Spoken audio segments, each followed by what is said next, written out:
You're watching Eyewitness News in high definition. It's a frightening condition. Women who starve themselves even when they're pregnant. Health specialist Denise Dador is here to tell us one woman's story of surviving what experts call pregorexia. That's right. Problems with Awful. eating when you're pregnant.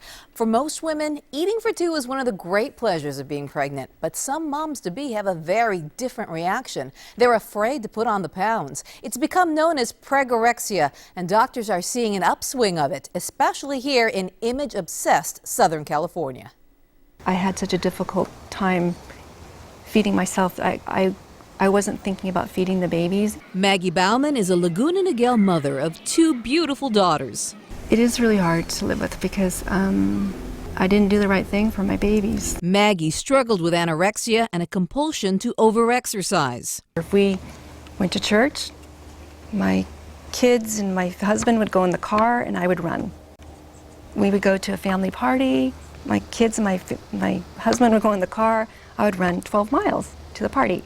Maggie's disorder spiraled out of control when she became pregnant with her second daughter, Whitney. Our neighbors didn't even know I was pregnant till I was 9 months pregnant because I would just hide it. It was like I had to deny that I even had a baby in me. Maggie wasn't gaining enough weight. In this picture, she's 6 months pregnant with Whitney. Her doctor ordered her to stop exercising, but she couldn't. I almost miscarried Whitney. As soon as the bleeding stopped, I started exercising right back. I mean, just boom, boom. Maggie gained just 13 pounds during that pregnancy. She's 9 months pregnant in this picture.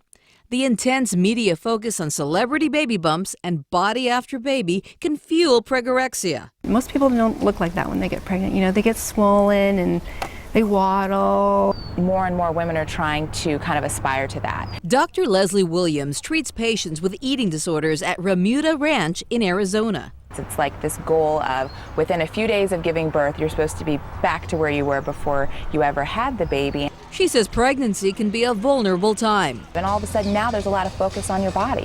Where before people didn't typically comment, now people are saying, oh, how you're gaining weight, people are touching you. Women with pregorexia are more likely to miscarry. They're more likely to need a C-section. Their babies are more likely to be underweight and have neurological damage. Both of Maggie's daughters have attention deficit disorder.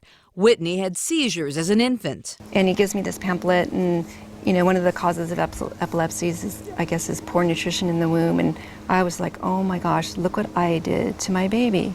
Still, it took several years and a near-death experience before Maggie got help. He said, you're this close to having a heart attack and your organs failing, and getting into a treatment center tomorrow wasn't soon enough. Maggie checked in to Remuda Ranch. They didn't allow me to exercise. I wasn't even allowed to walk there. It was that's how bad my exercise addiction was. My fear of fat, my fear of my body. Part of Maggie's treatment, expressing her fears through art. You know, I was a runner, and I would be bleeding in my socks, and I would be running going, oh, yep, my socks, I'm bleeding.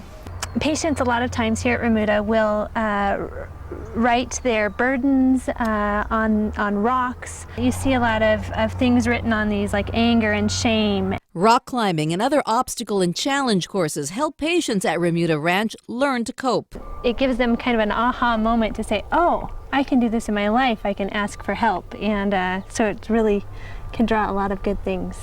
Good things like Maggie's family life now. Both daughters are healthy, happy, and free from the body image issues that plagued Maggie. They are my life, and had something happen to them, I think God was just protecting me and protecting my babies.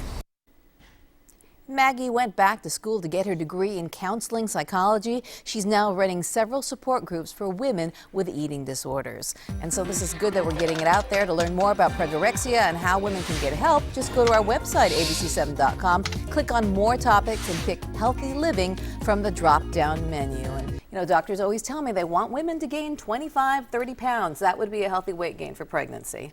She's very brave for speaking out this way shocking. because you learned so much just about her one case. And a lot of women think about this, so this is good we got it out there. Right. Wow. Thanks a lot, Denise. A Southern California woman is fired from her